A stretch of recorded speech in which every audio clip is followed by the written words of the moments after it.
24º Congreso Nacional de Auditoría. Como decía Víctor Hugo, no hay nada más poderoso que una idea a la que le ha llegado su tiempo. Esa idea es la tecnología y ese tiempo es ahora. La tecnología nos impacta de dos maneras claramente diferenciadas. Por una parte, haciendo más eficiente nuestro trabajo, ya sea en tiempo, en la calidad o en reducir riesgos asociados al mismo. Pero también la tecnología modifica y transforma los patrones que nosotros conocemos, de tal forma que el trabajo del auditor también puede convertirse en algo muy diferente a lo que es hoy. ¿Estáis preparados para adentraros en el futuro y perder el vértigo a la tecnología? Pues preparaos, que el viaje empieza hoy.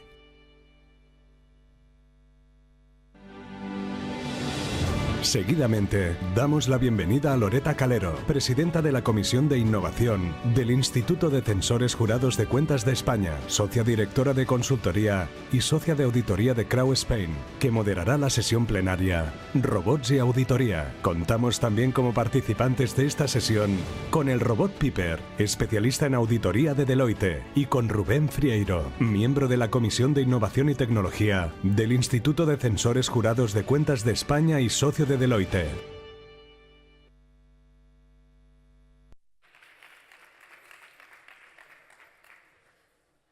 Hola, buenas tardes.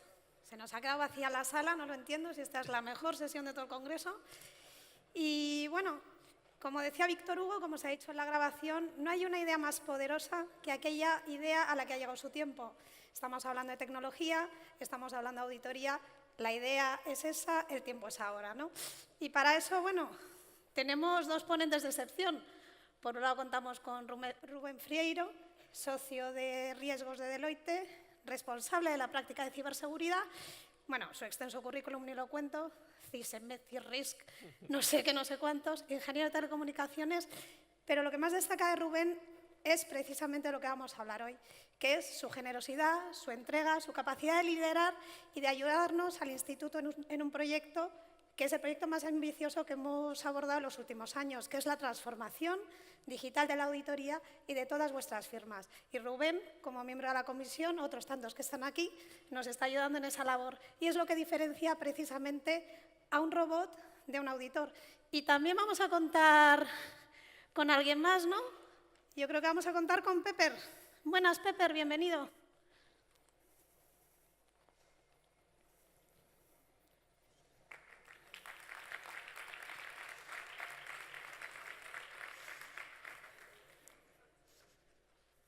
Gracias, Loreta. Es un placer poder estar aquí. Bueno, la verdad he de decir, y se me debe notar, que estoy un poco nerviosa, nunca presenté a un robot.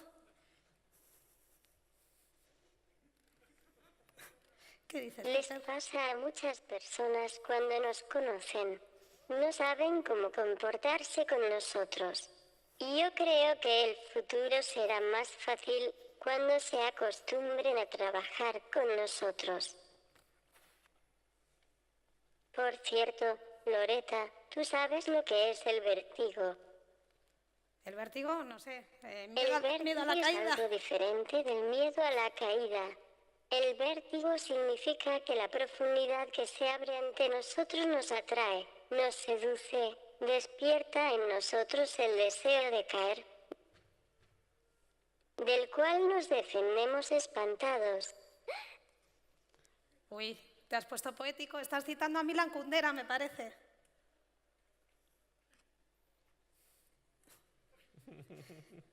¿Pepper? Sí, Loreta, La insoportable levedad del ser es uno de mis libros favoritos. Sí, bueno, también es uno de los míos y precisamente por eso vamos a hablar en esta sesión de vértigo, ese vértigo que tenemos que perder a lo nuevo, a lo desconocido, porque lo desconocido no es que sea malo, simplemente que no lo conocemos. Y para que lo experimentéis, los que quedáis en esta sala, vamos a pedir voluntarios y bueno, lo bueno de la auditoría es que somos gente con coraje, que nos ofrecemos voluntarios. ¿Cuántas manos veo por aquí? Y si no las veo, por supuesto, Bredilla, tú vienes conmigo al vértigo. Primer voluntario para ver de lo que estamos hablando, porque queremos precisamente que sepáis lo que es experimentar una sensación nueva y buscaremos otro voluntario, algún universitario, un millennial. Se nos han ido todos a la de concursal, no lo entendemos. A ver, alguien.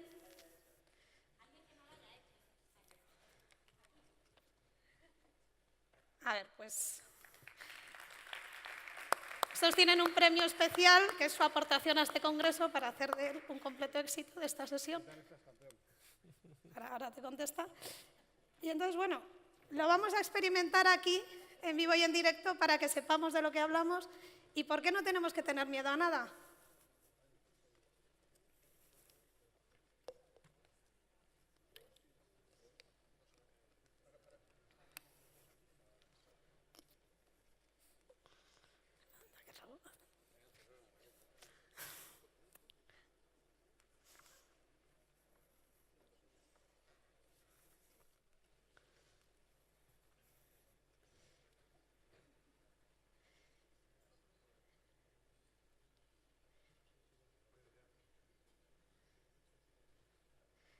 Porque realmente hay veces que hay cosas que nos parecen mucho más peligrosas de lo que son y a lo mejor este es uno de los ejemplos claros de lo que estamos hablando.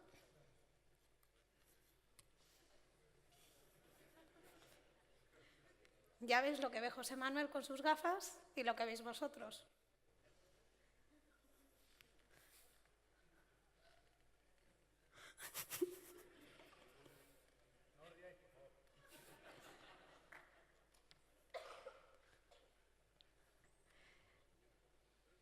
Concéntrate por lo que puede venir.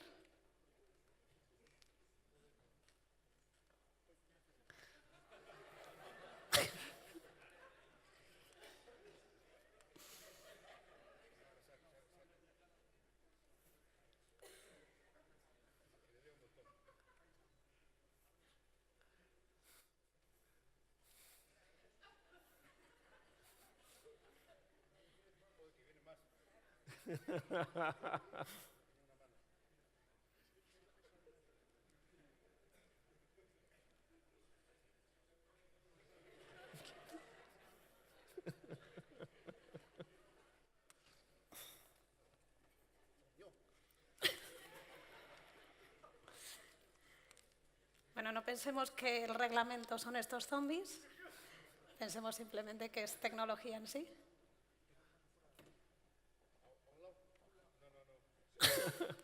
Ahora hay que saltar, José Manuel.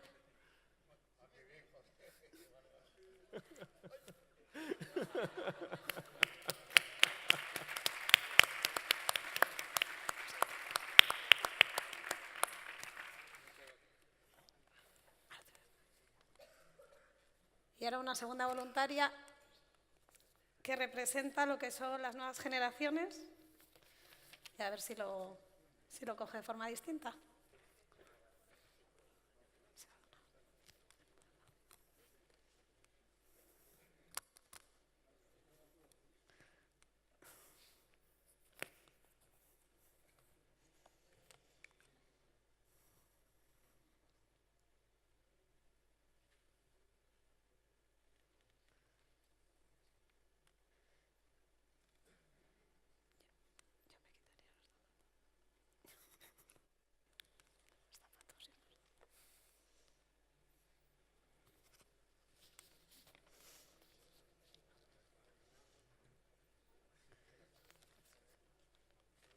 Sale un poco de pelo en la mano, pero bueno, es lo que es.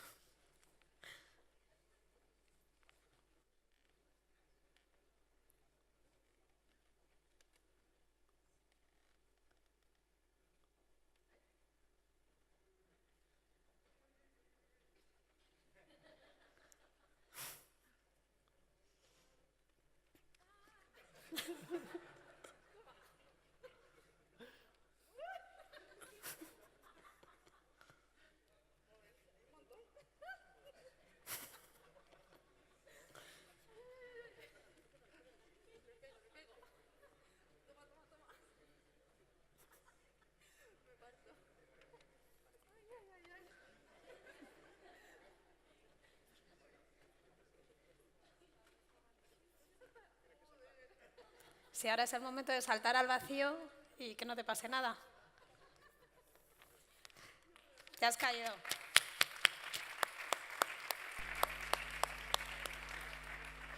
Bueno, pues esto es una recreación de que efectivamente hay cosas que nos dan más miedo de lo necesario. Y sin más, aquí te dejo. Muchísimas gracias, Loreto. La verdad es que es un placer estar aquí por doble motivo. Uno, por estar aquí y compartir esta experiencia de lo que es la Comisión de Innovación y Tecnología del Instituto.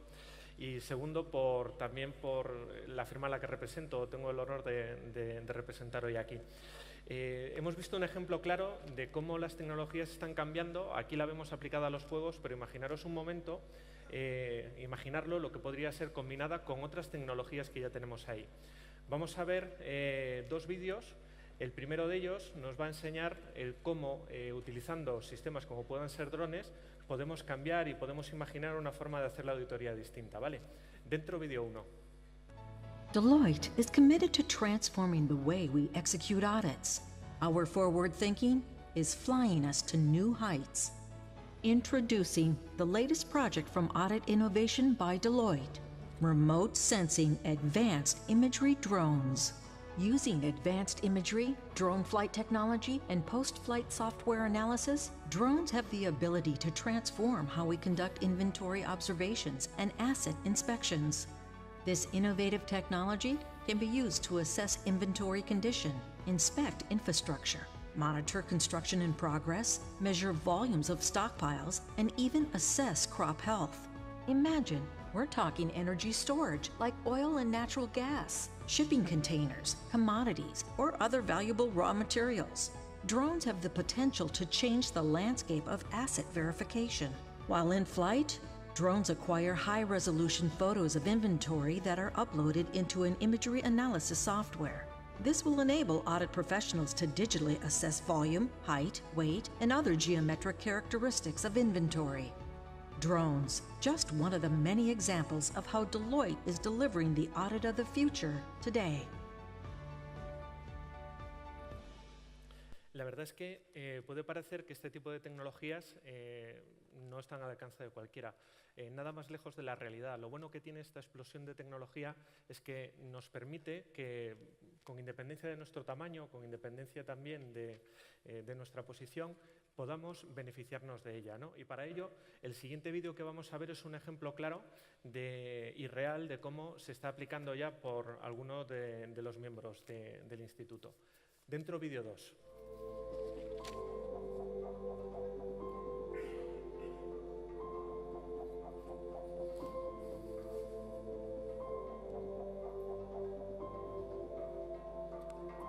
Hay mucha variabilidad en una misma bodega o en un mismo propietario.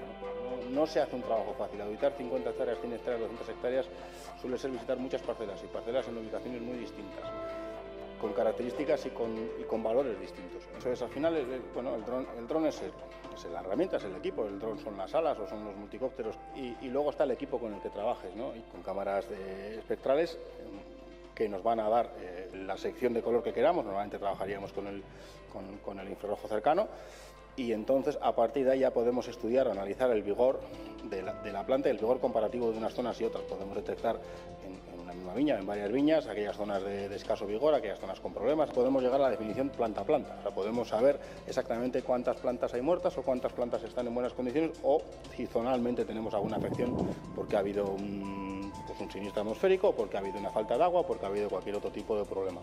El dron, hoy en día, sobre todo en ese caso, pues se llama más en drones de ala fija, pues eso nos daría en muy poco terreno, en poco tiempo, una visión global y detallada de lo que queremos auditar. Bueno, el dron como herramienta para el auditor lo que le puede generar son datos muy precisos acerca de la producción, acerca de la superficie o acerca del propio conteo de plantas, que le va a ayudar al auditor a valorar y a determinar el valor de esa explotación agrícola.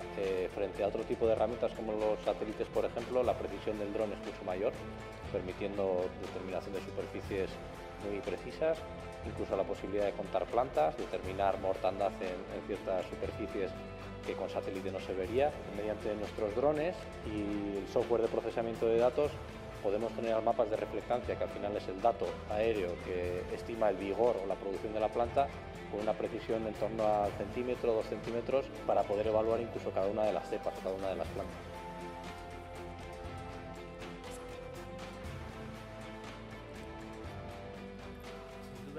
yo creo que son dos ejemplos, ¿no?, de tecnologías. La realidad aumentada, por una parte, y por otra parte, la aplicación de lo que son las tecnologías de drones y ya con aplicaciones prácticas en el ámbito de la auditoría, ¿no? Pero tecnologías de las que llamamos exponenciales, la verdad es que hay un montón y las estamos viviendo ahora, ¿no? Una de ellas, sin duda, es la inteligencia artificial. Y ya hemos hablado a lo largo del día de hoy algo de inteligencia artificial, ¿no? Y, Pepper, ¿tú qué opinas de la inteligencia artificial?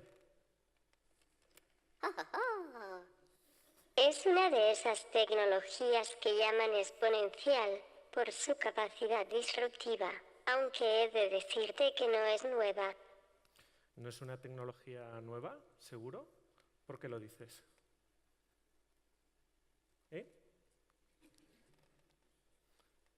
Y en el 1950, hace 70 años, Alan Turing se preguntaba si una máquina puede pensar. Seguro que conoces el famoso test de Turing. 70 años.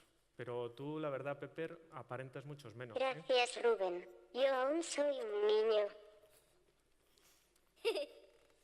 Lo que ocurre es que, aunque una tecnología lleve mucho tiempo inventada, la sociedad puede no tener la capacidad de accionarla para que sea productiva.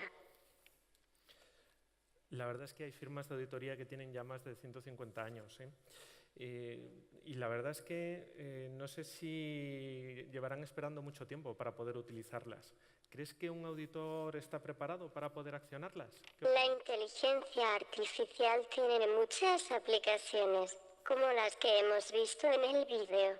Un sistema artificial podría aprender a reconocer distintos objetos en fotos, contarlos, incluso podría llegar a valorarlos. La verdad es que es cierto. Yo conozco bastantes sistemas, por lo que me dedico, que para tecnologías de protección ya utilizan reconocimiento de rostros. No solo eso, Rubén. También se han producido muchos avances en la interpretación de textos. Los sistemas tienen cada vez más capacidad para interpretar textos. Watson es un amigo que trabaja en IBM. Lleva años leyendo todo tipo de textos, leyes, informes jurídicos, sentencias.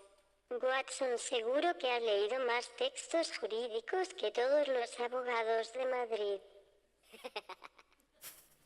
Lo siento por los abogados, pero me cuesta creer que eso pueda ayudar a un auditor, Imagina por un momento que un auditor está revisando un contrato y le surge una duda. Solo tendría que pedirle a Watson que lo analizase y luego hacerle preguntas sobre él. En fin, yo nunca he tenido muy buena opinión de los abogados, Pero bueno, ¿qué vamos a hacer con todos ellos? ¿Se te ocurre algo, Pepper? El sistema solo es una ayuda. Siempre vamos a necesitar que esos resultados sean revisados por un especialista. Hoy por hoy, algo que no puede darnos la inteligencia artificial es el juicio crítico. Seguro que sí. Me imagino que el público se estará preguntando, vale, esto vale para los abogados, pero ¿qué más cosas nos podéis ayudar con esto de la inteligencia artificial?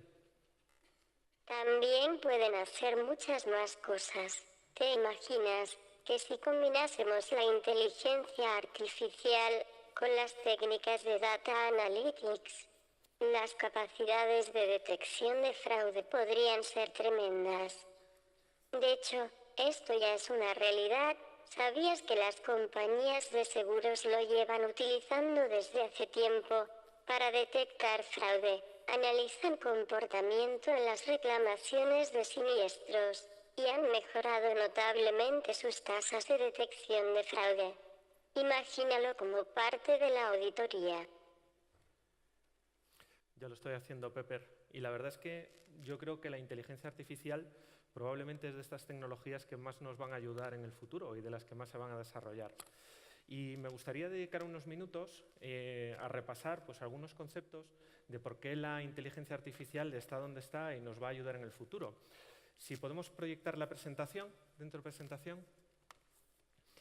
Una de las cosas, cuando hablamos de transformación digital, cuando hablamos de nuevas tecnologías, cuando hablamos de tecnologías exponenciales, nos cuesta visualizar el por qué decimos, ¿no? ¿Por qué una tecnología decimos que es exponencial? ¿Por qué decimos que una tecnología tiene capacidad disruptiva, ¿no? Y me gustaría dedicar unos minutos a aclarar estos dos conceptos. Imaginaros por un momento. Estos son los orígenes de la tecnología para el ser humano. Los expertos, antropólogos, probablemente sabrán de sobra la diferencia que hay entre estas dos piedras, ¿no? Una primera das un golpe a una piedra, tienes la suerte de que te sale un filo y a partir de ahí tienes un cuchillo. Es pura suerte, ¿no? Aprender a dar golpes a piedras, desde luego que no parece algo tremendamente complejo. Dominar esta tecnología al hombre le ha llevado, fijaros, más de 1 millón de años, pasar de lo que se conoce como el modo 1 a lo que se conoce como el modo 2. Más de 1 millón de años. Imaginemos esta otra foto. Esto es, sin duda, el primer prototipo de un ordenador. En el 1943, desarrollado en Inglaterra, evidentemente al amparo de la Segunda Guerra Mundial y con la finalidad de tener más capacidad criptológica, ¿no? más de criptológica, de criptoanálisis. Un ordenador que, como os podéis imaginar, la capacidad de procesado, comparación con hoy en día, es ínfima, ¿no? Pero fijaros, de esta foto de 1943 a esta foto de 2017, solo han pasado 75 años. Hemos tardado más de 1 millón de años en dominar el arte de tallar piedra, la primera tecnología que se conoce asociada al ser humano, y el paradigma de la computación lo hemos cambiado en apenas 75 años. La computación cuántica, desde luego, es una de esas tecnologías que nos va a deparar un futuro sumamente incierto, ¿no? Sobre todo porque la seguridad informática, tal y como la conocemos hoy en día, saltará por los aires. En el momento que logremos procesadores con puertas cuánticas de manera masiva, tal como hoy somos capaces de fabricar chips para meterlos en teléfonos móviles, nos podemos dar, por fracasados en los actuales paradigmas de protección de la información. Y solo han pasado 75 años, la computación cuántica, una tecnología exponencial. Cuando hablamos del concepto exponencial, para que lo veáis, en realidad, os pido un ejercicio muy sencillo. Pensad simplemente en dar 10 pasos, ¿no? Dar 10 pasos me puede llevar de aquí al final del escenario, ¿no? Dar 20 pasos, pues es lo que puede medir este escenario. Si lo hago de manera lineal, si lo hago de manera exponencial, 10 pasos, pues equivaldría a una distancia que es significativamente mayor, ¿no? Imaginemos algo tan sencillo como 64 pasos. Podemos estar hablando de una distancia, no sé, de 100 metros recorridos, ¿no? Exponencialmente tendríamos esta distancia. Esta distancia equivale aproximadamente a 600 años luz. Esto es el término exponencial, ¿no? Los problemas crecen con una velocidad que es relativamente muy difícil de comprender desde el punto de vista de nuestra capacidad de imaginación, desde el punto de vista de nuestra capacidad comprensiva. Y esto es lo que este tipo de tecnologías nos generan en el presente. Nos generan esa capacidad, esa incertidumbre de qué va a ocurrir, ¿no? Si vamos a tener capacidad para dominarlas, etc. Esto es cuando hablamos de exponencial. Cuando hablamos de tecnologías disruptivas, voy a hacer otro símil que también yo creo que va a ser muy ilustrativo para saber lo que es una tecnología disruptiva en un momento. Esto es Times Square en 2 momentos del siglo pasado. La primera foto, la foto de mi derecha, es una foto tomada en el 1900. La segunda foto es una foto del 1925. ¿Qué diferencia hay entre esas dos fotos? En la primera vemos una plaza dominada por los caballos, en la segunda foto lo que estamos viendo es una plaza dominada por los coches. Cuando se introduce la automoción, sobre todo desde el punto de vista de la ordenación urbana, en aquel momento se considera que es una bendición, ¿no? Por todos los inconvenientes engorros que tenía el utilizar el caballo, pues al final como método motriz, como herramienta fundamental para lo que era la comunicación de la época. E introducir los coches fue toda una bendición. Fue toda una bendición porque desaparecían los malos olores, las calles eran más accesibles, había menos problemas. Pero pensad desde el punto de vista económico el impacto que supuso la automoción desde el punto de vista de la industria agrícola. Os podéis imaginar que el Producto Interior Bruto de Estados Unidos en el 1900, el peso que tenía la agricultura desde el punto de vista del Producto Interior Bruto era brutal. O eras agricultor o te dedicabas a la importación y exportación de bienes. Era la economía de la época, ¿no? Aparte, ya evidentemente, de una fuerte evolución industrial. El 25% de esa producción agrícola, el 25% se destinaba a la industria equina, a alimentar caballos. En apenas 25 años se destruyó el 25% de la economía del sector agrícola de Estados Unidos con esta innovación. Esto es un ejemplo de lo que es la disrupción, ¿no? Y no por eso la economía americana flaqueó, se tambaleó. Bueno, vinieron otras crisis después, en 1929, pero yo creo que fueron por otros motivos, ¿no? Este es el ejemplo de la capacidad disruptiva que tiene la tecnología. También hemos hablado de un concepto que Pepe ha dicho, que es la inteligencia artificial es algo muy antiguo, ¿no? Tan antiguo como que el famoso test de Turing, Alan Turing, probablemente uno de los padres de la informática, que seguro que conocen por su aportación al ámbito de la criptología en la Segunda Guerra Mundial, la famosa máquina Enigma. Alan Turing predijo un test para tratar de identificar cuando una máquina tenía capacidad de pensar, ¿no? Y era el momento en el que, manteniendo una conversación, un observador independiente, hablando con dos personas, entre comillas personas, no sería capaz de diferenciar cuál era la máquina y cuál era la persona, ¿no? Ese es el famoso test de Turing. En los 50 también, el término de inteligencia artificial lo acuña este señor que está ahí, John McCarthy. John McCarthy es... los que nos dedicamos a la tecnología lo conocemos porque es el padre de un lenguaje de programación que era casi como una entelequia, ¿no? Era un lenguaje difícil de aprender, difícil de utilizar, pero que tenía una peculiaridad, que tú hacías un programa en ese lenguaje y ese programa tenía la capacidad de modificarse a sí mismo.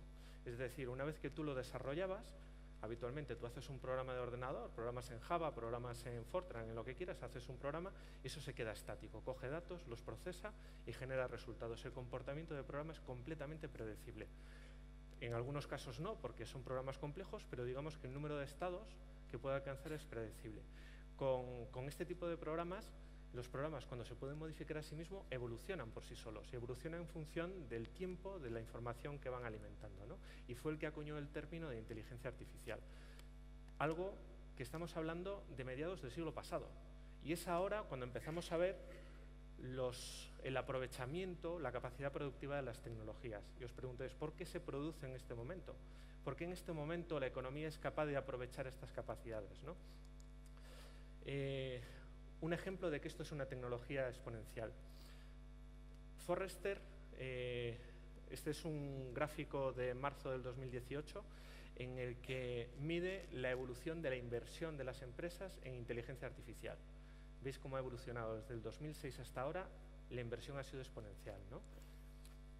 Este es un gráfico que he sacado de Forbes en el cual hablan del número de startups activa en un año determinado en un campo específico. Este es el campo específico de la inteligencia artificial, exponencial, el emprendimiento que se está produciendo en el ámbito de la inteligencia artificial, ¿no?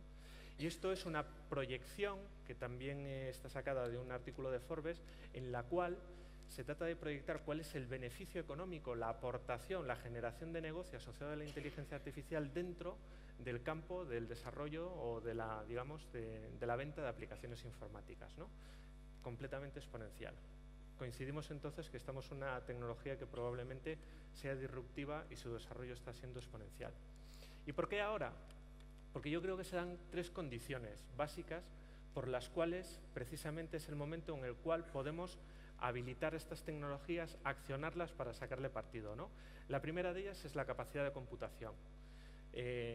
Un ingeniero de Intel que se llamaba Gordon Moore, uno de los fundadores de la compañía, en el 1972 o en 1973, hizo una predicción, ¿no?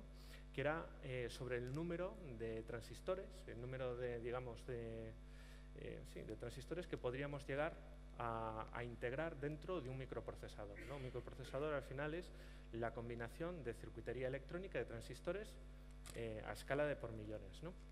Y dijo que la capacidad para integrar transistores dentro de un procesador la íbamos a doblar todos los años. Después la corrigió en el 80, dijo que en vez de doblar la capacidad y abaratar el coste a la mitad, cada año lo íbamos a hacer cada 2. Y también hizo otra predicción que esa no se conoce tanto, pero también está ahí, que dijo que esto ocurriría así hasta el año 2020, y puso fecha en el 2020, donde tendríamos una tecnología sustitutiva de la actual tecnología de computación basada en el silicio, ¿no? Os he enseñado la computación cuántica, está ahí a las puertas. Estamos ahí ante un cambio que va a ser verdaderamente disruptivo, ¿no? Pues estamos alcanzando la cota, por así decirlo, según la predicción de Gordon Moore, de capacidad de computación. Y es un ejemplo muy utilizado habitualmente, pero en cualquier teléfono móvil vamos a tener la misma capacidad, bueno, la misma, 10 veces la capacidad de computación que tenía la NASA cuando puso el primer hombre en la Luna, ¿no? Eso yo creo que lo conocéis todo. Lo segundo es el acceso a datos, el Big Data. Verdaderamente estamos en el momento en el que somos capaces, tenemos esa capacidad de procesado, el abaratamiento del coste de almacenamiento nos ha permitido tener el acceso a la información como nunca lo hemos tenido, ¿no? Y podemos procesarla, y procesarla de manera rápida, porque tenemos velocidad de procesado, tenemos capacidad de procesado y tenemos casi almacenamientos infinitos. Es evidentemente la otra característica que nos encontramos. Y la tercera, para mí, que es la que verdaderamente es la llave de las otras dos, porque puedo tener capacidad de procesado, puedo tener capacidad de almacenamiento infinito, es la hiperconectividad. Estamos en el momento en el que el mundo está hiperconectado. Absolutamente todo el mundo está hiperconectado. Dispositivos conectados entre sí a través de Internet, en este momento hay más de 8.000 millones de dispositivos conectados. Habitantes en el mundo hay 7.400 millones aproximadamente, ¿no? 1 de cada 7 es un chino, que es interesante conocerlo. Para que os hagáis una idea también de estos 7.400 millones de habitantes, con acceso a Internet hoy en día, con capacidad de conectarse a Internet hoy en día, tenemos la mitad del mundo. Y la mitad del mundo tiene un dispositivo móvil. Y ya si nos vamos a pulseras, otro tipo de tecnologías más emergentes que llevan un tiempo muy pequeño de tiempo en el mercado, ya es tremendo, ¿no? Es decir, ya nos encontramos que hay más de, no sé, 2.500 millones de dispositivos conectados. Cuando hablamos de 2.500 millones, la forma fácil de comprender las cifras, pónganlas ustedes en euros. Entonces, si el Madrid tiene un presupuesto de 600 millones, pues imagínense cuántas veces podríamos comprar el Real Madrid, ¿no? O hacer cuántos estadios del Bernabéu. Esto que nos lleva a la hiperconectividad es a un factor en el que verdaderamente no solo tengo la capacidad de procesado, no solo tengo los datos, sino que puedo acceder a ellos en cualquier momento y en cualquier parte del mundo. Y ahí es donde cobra sentido la explosión que estamos viviendo desde el punto de vista de la inteligencia artificial. Algunos ejemplos, ¿no? Que nos encontramos desde el punto de vista de la aplicación de inteligencia artificial. Siempre solemos, los más conocidos quizás es la parte de Machine Learning, incluso la parte de la robótica, cuando tenemos problemas, digamos, de tipo predictivo. Tenemos información, analizamos esa información, aprendemos de ella y hacemos predicciones, ¿no? La detección del fraude, en el campo de la medicina, el diagnóstico de enfermedades, las experiencias que se están haciendo en el ámbito jurídico, del derecho, etcétera, ¿no? Hay una derivada de este Machine Learning que es lo que se conoce como el Deep Learning, ¿no? Que es cuando no tengo un propósito específico, un solo propósito específico, que es ser el mejor abogado, ser el mejor médico diagnosticando, sino que trato de resolver problemas mucho más complejos con la inteligencia artificial, ¿no? Y aquí es donde encontramos dos temas que yo creo que son sumamente interesantes. El de la conducción autónoma, donde integro no solo fuentes de información de textos, mapas, mensajes, etcétera, sino que hago procesado en tiempo real de imágenes, de eventos, y todo eso, con toda esa información, la combino para resolver problemas complejos, como es la toma de decisiones en el momento que un vehículo va conduciendo sin conductor, o la traducción, ¿no? El ser capaz en un momento determinado de no solo traducir un texto, sino ser capaz de interpretarlo. Requiere algo más que el contexto, ¿no? Que el pasar esa información, digamos, a conocimiento, sino que hay que interpretarla, hay que empezar a aplicar determinado juicio para desambiguar, para reconocer ironías, para reconocer, entre comillas, incluso emociones, ¿no? Detrás de lo que está escrito. Y después hay dos aplicaciones que también son muy conocidas, ¿no? La parte de lo que viene siendo los famosos chatbots que nos encontramos, como es el caso de Siri, cuando hablamos, que nos resuelve también problemas sencillos, y en la equiparación con lo que hablamos de Machine Learning y el Deep Learning, la parte de lo que es el procesado del lenguaje natural, que es cuando, igual que el vehículo autónomo, tengo un chatbot, tengo un sistema que es capaz de interpretar, por ejemplo, lo que se dice en un correo electrónico en completo y tomar decisiones sobre ello, ¿no? Algunos ejemplos, pero la realidad de esto y el problema que nos encontramos como auditores es, esta es la transformación digital que están abordando las empresas, la que están abordando nuestros clientes, ¿no? Y esto, desde el punto de vista, está transformando por completo las organizaciones. Y ya no estamos auditando procesos que están gestionados por personas. De hecho, he rescatado esta cifra, no es un estudio muy reciente, pero a mí me parece que es sumamente ilustrativo, en el cual se hace un análisis de qué hace que una profesión, digamos, sea en un momento determinado robotizable, sea automatizable o incluso que pueda llegar a ser sustituida por la inteligencia artificial, ¿no? Y se llega a la conclusión de que cuanto menos creativa es esa profesión, más probabilidades tiene de que en un momento determinado se pueda robotizar, ¿no? Y de hecho, el estudio concluye que solo un 25% de los profesionales actuales estarían, entre comillas, a salvo de ser robotizados, ¿no? Que son aquellas profesiones que tienen que ver con el arte, con la ingeniería, con la arquitectura, en definitiva, aquellas que la producción del bien o del servicio tiene que ver más con las habilidades cognitivas que con la repetición y con los procesos más administrativos. Y esto ocurre en nuestras compañías, y nos vamos a encontrar compañías que cada día van a estar más robotizadas. ¿Y qué nos tiene que preocupar como auditores? Es decir, cuando yo afronto la auditoría de un sistema que está gestionado por inteligencia artificial, ¿qué riesgos? Yo he querido señalar 4. El primero es sumamente evidente, ¿no? Estamos en un mundo hiperconectado, tenemos un sistema expuesto. Evidentemente, la ciberseguridad es un problema de cualquier sistema de inteligencia artificial y vemos noticias relacionadas con el coche autónomo de cómo se pueden hackear esos vehículos y cómo podemos tomar el control de esos vehículos en remoto, ¿no? Imaginemos un proceso de RPA, de los normales que podemos estar más familiarizados, la cantidad de contraseñas que aglutinamos de acceso a sistemas en un robot, ¿no? Imaginaos si comprometemos la seguridad de ese robot. La brecha que tendríamos en ese caso. Después, que el aprendizaje de estos sistemas también es vulnerable. Es decir, partimos del principio de que todo ese mogollón de información que existe en el mundo es toda veraz, es toda precisa, pero en un momento determinado puede no serlo. Y ya hay pruebas de concepto y ya hay ejemplos claros donde a un sistema de reconocimiento de imágenes le enseñamos que un perro no es un perro, que es un gato, y le engañamos, y cuando le ponemos la foto de un perro lo reconoce como un gato, porque le estamos envenenando, ¿no?, en su aprendizaje, le estamos enseñando mal. Y evidentemente siempre va a existir un tema de imputación de responsabilidades, y vuelvo al ejemplo del coche autónomo, quién es el responsable al final de los actos, de las decisiones que toma una máquina. Y sobre todo también, y cuando trabajas con esta tecnología, cuando se queda enganchado y no te contesta, la continuidad del servicio, ¿no? ¿Por qué? Porque estamos perdiendo mucho conocimiento, lo estamos concentrando en sistemas que son completamente autónomos, y en el momento que eso falle, la alternativa no es tener alguien o una persona que sea capaz de hacer ese trabajo. Las tasas de ahorro que están provocando está dando que para sustituir un proceso que está robotizado, la tasa de productividad que pueda tener el sistema en contingencia ya no es de un 25% del proceso, sino que verdaderamente podríamos tener un problema de continuidad de servicio originado por una de estas tecnologías, ¿no? Pero bueno, no todos son riesgos. Para concluir, he elegido un vídeo de Facebook, de cómo Facebook entiende la inteligencia artificial, porque yo creo que es un ejemplo muy claro de cómo esto también impacta desde el punto de vista de la responsabilidad, desde el punto de vista de la transformación de la sociedad. No todo es mejora, optimización de procesos, sino que también yo creo que nos puede aportar otros muchos beneficios, ¿no?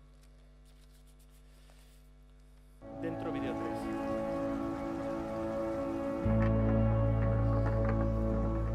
Our goal is to build intelligent machines to help people in their daily lives. What makes us intelligent is our ability to learn. And this is what we're trying to reproduce in machines. And to some extent, we get inspiration from biology. What we can do with current technology is build networks of simulated neurons on the order of magnitude of the brain of a mouse, let's say.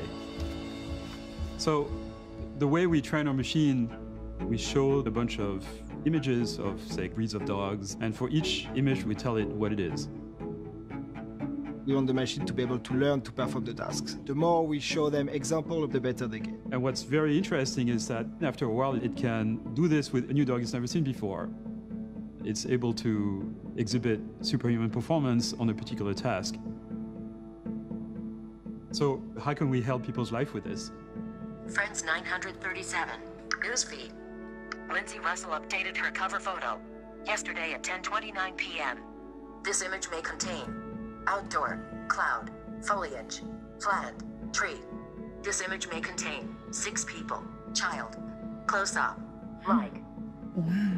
One or more people, jewelry, smiling, 19 likes, 3 comments like. Now I can see the picture in my head. Like, yeah, you shouldn't have been that close up. Like, now I can say it. I love it. You have no idea. This is amazing. That whole saying of pictures being worth 1,000 words, I think it's true, but unless you have somebody to describe it to you, even having like 3 words just helps flesh out all the details that I can't see. I feel like I can fit in. There's more I can do. I can just call my mom like, yay, I seen your picture. And she'll be like, what? She was like, how you see it? Because my phone read it to me. It's new. And I'm going to mess with my mother head so much. In the future, we'll be able to give a complete description of the image. The 2 people happy? Are they sad? Are they holding hands with one another? It's this kind of comment that a human would make. We have systems in the lab that are able to do this, and they will be deployed over the next few years. Artificial intelligence systems are going to be an extension of our brains, the same way cars are an extension of our legs. They're not going to replace us. They're going to amplify everything we do, augmenting your memory, giving you instant knowledge, and they're going to allow us to concentrate on doing things that are properly human.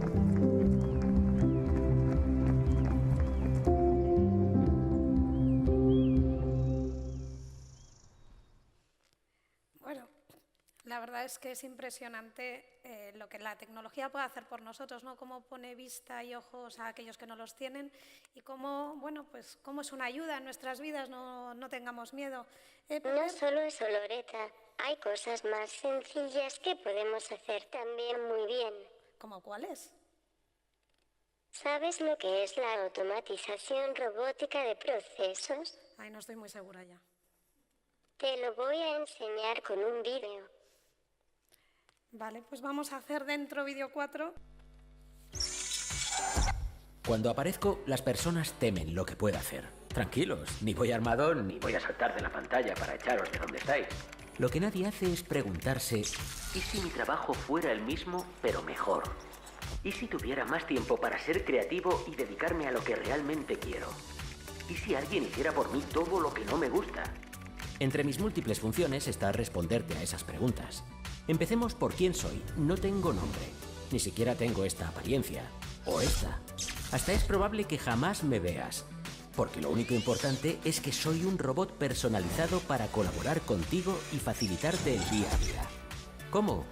Tengo unas cualidades tan contadas como bien definidas que nacen a partir de mi interacción con datos e información. Y todas ellas tienen un fin colaborativo, consiguiendo que me integre con agilidad y sin problema en los entornos de trabajo que me asignan. Desde aquí dentro puedo confirmar que en Deloitte existe una clara y permanente apuesta por la innovación, con el firme objetivo de ayudar a las compañías a tener éxito en el necesario proceso de transformación digital. De esta forma aparecemos nosotros, los robots, una tecnología madura dirigida a la automatización de tareas de bajo valor añadido, así como diseñada para el desarrollo de cualidades cognitivas e independientes que permitan a la empresa afrontar nuevos retos de negocio y descubrir hasta dónde puede y debe llegar de nuestra mano. Faciliten el cumplimiento de objetivos en el momento y ritmo adecuados, dando los pasos correctos para el crecimiento de la empresa. Ayuden a cada profesional a enfocar y organizar sus propios recursos hacia funciones de mayor valor añadido para la compañía. Cuenta conmigo.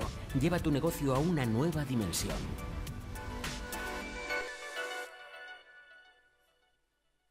Estos amigos son robots virtuales que realizan aquellas tareas administrativas más repetitivas y que no aportan un gran valor añadido. ¿Se os ocurren algunas en vuestro día, a día de la auditoría? Pues la verdad es que algunas sí que se nos ocurren, Pepper. Sí, podríamos encargarnos de extraer y formatear informes de sistemas de información. Seguro también sois buenos cotejando distintas bases de datos e informes.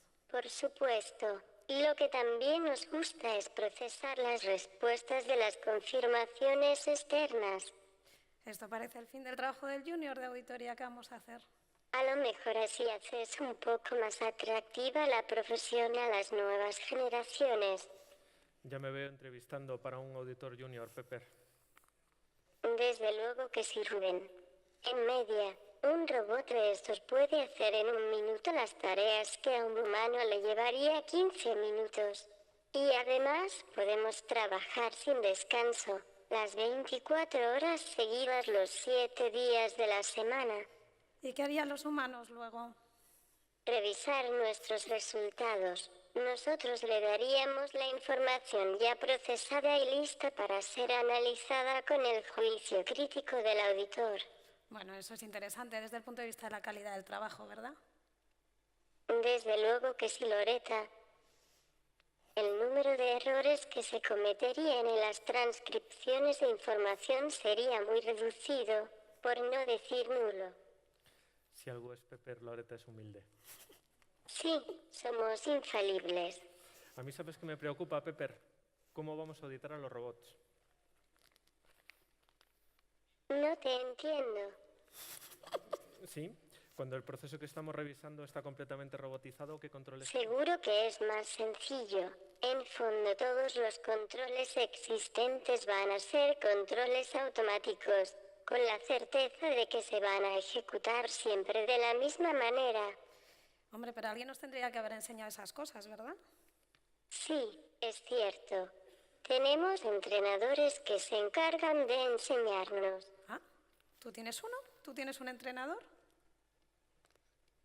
Sí, se llama Victoria. Es encantadora y está con nosotros aquí.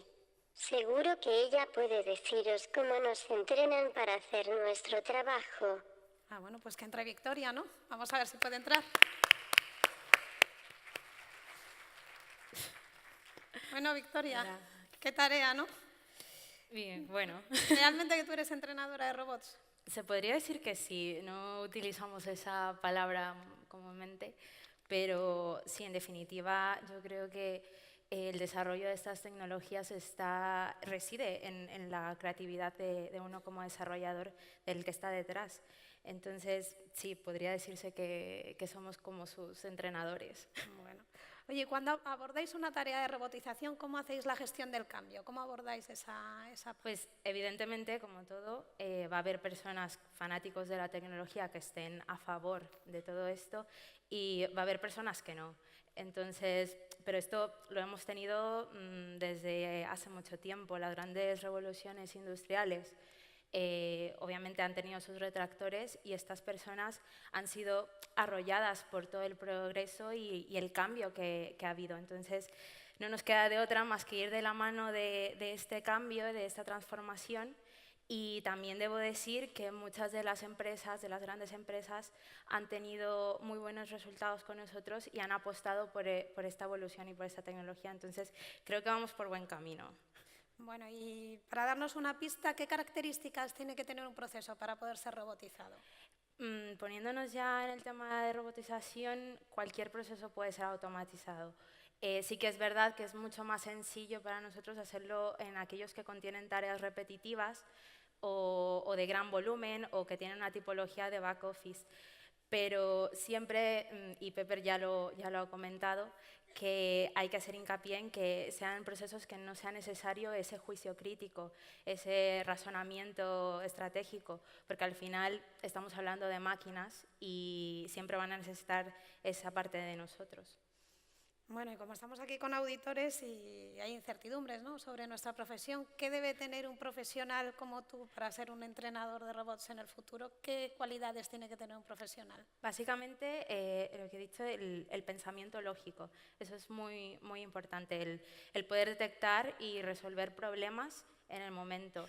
Y en Robotics, en Deloitte, pues es súper importante también la capacidad de identificar esos patrones que nos indiquen que un proceso puede ser automatizado. Entonces, yo creo, básicamente lo englobaría en que tendría que ser una persona con una personalidad analítica, creativo, ante todo, y un buen gestor de riesgos.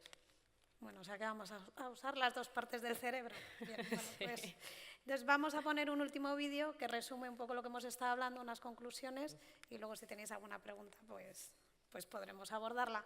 Así que si podéis poner el vídeo 5, por favor. If your audit looks remotely the same today as it did 5 years ago, chances are you're leaving a lot of unrealized value on the table. Imagine an audit that flexes with change and suits your business needs, no matter how complex. What does it take to get there? Leading-edge technology, exceptional people, and real-time insights that can lead to a brighter future for you and your business. At Deloitte, we don't just dream big, we do big. That's why we created a global cloud-based audit platform, an infrastructure that enhances our responsiveness and agility and gives you greater visibility into your audit. And that's why we leverage automation and cognitive technologies to get more from your data. With transparent, tailored, and customized analytics, we'll help you understand the risks and opportunities that matter most. After all, we've cultivated trust and confidence in capital markets for over 150 years. We solve for now and build for next. A more meaningful audit is here. That's the Deloitte way.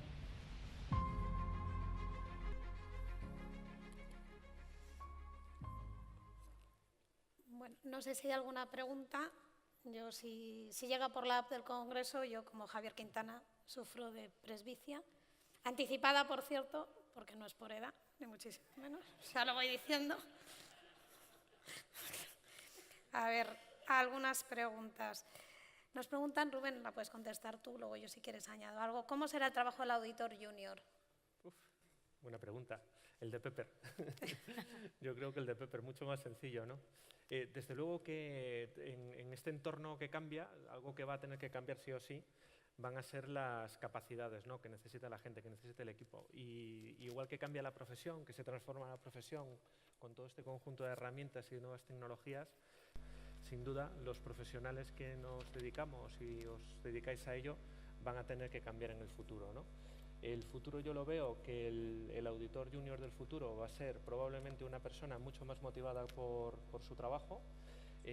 Va a tener la posibilidad de trabajar en un entorno en el cual verdaderamente chavales, y permitidme el término, ¿no?, pues que ya pasamos de la cuarentena, que han nacido, que se han desarrollado en este boom tecnológico, verdaderamente yo creo que van a poder trabajar en firmas en las cuales la tecnología está al alcance de la mano, ¿no? Yo recuerdo una anécdota de cuando estudiaba, había una asignatura que era sistemas operativos y se decía, bueno, el JCL, esto es un sistema operativo de los años 70, el origen y tal, y esto ya, es decir, ni lo vamos a dar, ¿no? El primer día en la firma, cuando recibes los cursos de formación de entrada, me acuerdo de un curso de Citrif, estoy hablando de un lenguaje que se supone que es del 1970, el curso de Citrif 1999, y la primera slide que aparece es JCL, programación en JCL, ¿no? Entonces ese mundo que te hacen ver cuando estás estudiando, que parece que se ha transformado, que es tremendamente evolucionado, pues antes yo creo que no se había activado tanto en las compañías, ¿no? Yo creo que hoy van a tener la suerte de trabajar en un entorno mucho más motivado y que verdaderamente responda a la realidad. Vale, yo para puntualizar también me gustaría agregar por el auditor junior, porque todos los que somos auditores y hemos empezado como becarios, rellenando hojas de 14, haciendo papeles de trabajo, así aprendíamos a ser auditores. Si esos trabajos son robotizados, realmente también cambiará, y es una reflexión, hay que cambiar la formación universitaria. El auditor tiene que venir aprendido para llegar a ser un buen auditor. No puedes llegar a ser gerente si no has pasado por las fases intermedias. Entonces es una reflexión completa de la profesión de auditoría que tendrá que cambiar para realmente poder llevar, como llevamos los que somos auditores en la sangre, lo que es empezar a hacer esos trabajos. Y eso yo creo que esa formación tendrá que venir acompañada de, bueno, la formación universitaria y más prácticas, y bueno, encardinarla en las empresas de otra forma. Y una pregunta que puede ser para Victoria y para Rubén. ¿estamos preparados para un e-compañero? ¿Se van a crear equipos de compañeros? ¿Tipos de? E-compañeros. Pues ya... ¿Un Pepper? ya es una realidad esto. Yo ya no hablaría en futuro en este aspecto, porque sí que ya es una realidad y sí, ya lo estamos implementando. Y siempre buscando, nuestro objetivo es eso, no es quitar trabajos.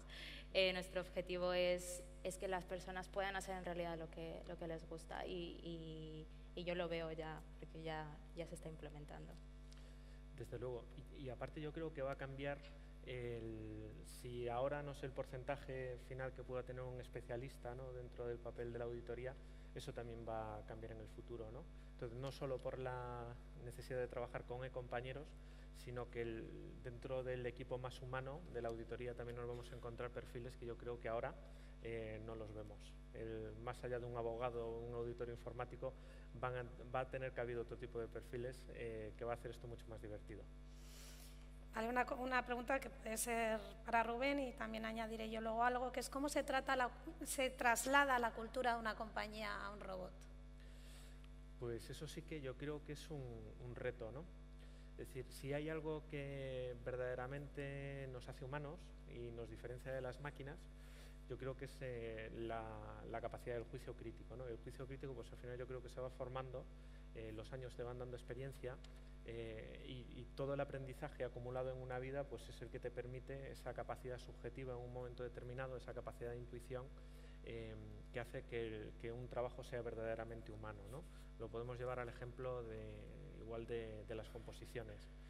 Una composición o una pieza musical interpretada por un guitarrista profesional tiene matices, tiene notas que tienen que ver con la humanidad de la persona, ¿no? Y se ha comprobado que cuando tenemos esas mismas partituras interpretadas de manera precisa, de manera perfecta por un robot, cambia radicalmente, ¿no? No percibes esa parte humana, percibes algo muy bien ejecutado, pero completamente sintético, completamente artificial.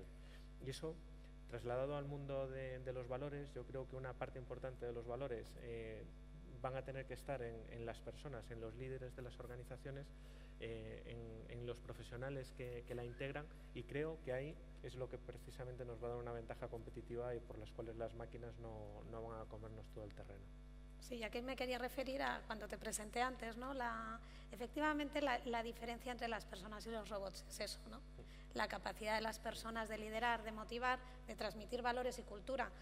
Ya se habló, ya Asimov hace 75 años habló de las leyes de la robótica y la ética y la prelación y la ética en la toma de decisiones de los robots, pero la realidad es que la importancia que tenemos las personas en los procesos es eso, que somos humanos y aportamos una visión diversa y sobre todo la capacidad de reacción sin haber aprendido antes. También mencionó Beatriz esta mañana, por ejemplo, como un robot jugando al Go, al juego de estrategia, bueno, pues fue creativo, hizo un movimiento que nunca nadie había visto y aprendió solo.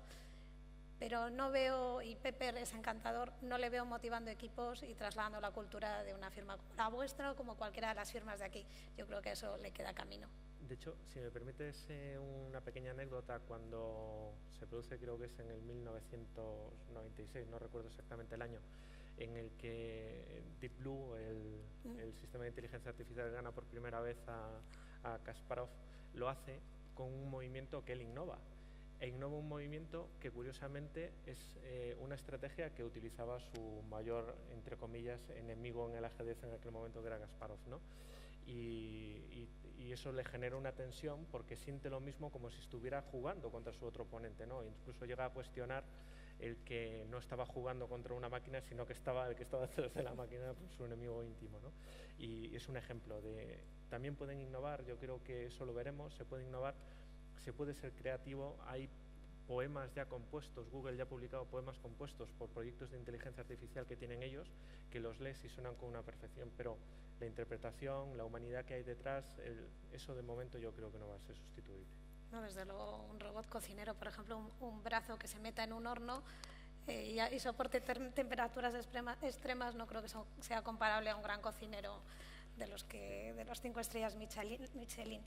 Tenemos otra pregunta para Loreta, pone aquí, dedicada. A ver, hemos visto esta mañana excelentes presentaciones con Ada y Clara, fundamentalmente aplicable a las grandes firmas. Pero ¿cómo impacta la transformación digital en despachos medianos y pequeños?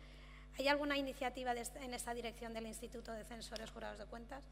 Bueno, me he referido a esto brevemente en la introducción y un poco el proyecto que desde el Instituto se está abordando de transformación digital, que bueno, estamos muy ilusionados porque es un proyecto novedoso, muy ambicioso y sobre todo que va dirigido a las firmas grandes, pequeñas y medianas, porque no se quiere dejar a nadie fuera.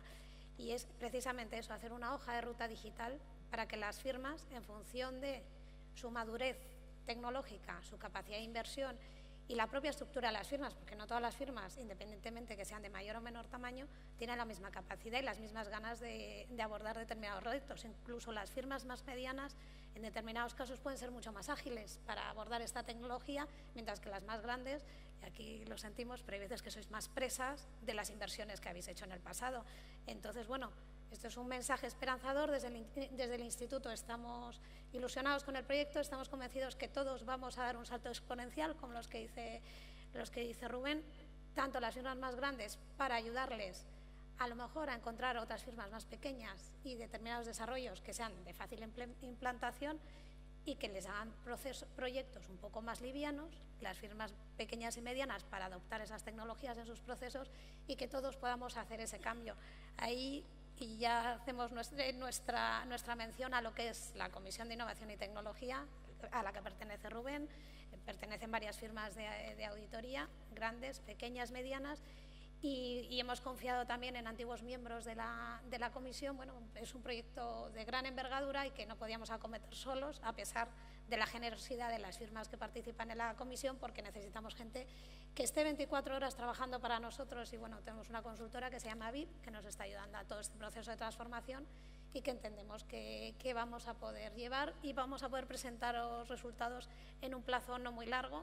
Y será el paso primero, porque esto no es una transformación completa, las transformaciones las hacen las personas, y para que se acometa una transformación digital, lo primero que tiene que haber es que la gente, como decía Víctor Hugo, no hay nada más poderoso que una idea a la que ha llegado su momento. Lo importante es que la gente considere que el momento es ahora y que tome esa iniciativa para hacer los cambios, porque por mucho que pongamos tecnología, la de CRMs que tenemos en las estanterías de los despachos.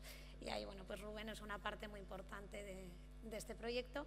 Y espero haber respondido a la pregunta. No sé si tenemos más tiempo. ¿Tenéis alguna pregunta del público? Yo creo que más o menos ha quedado claro. Bueno, pues yo creo que con eso concluimos la sesión. Muchas gracias.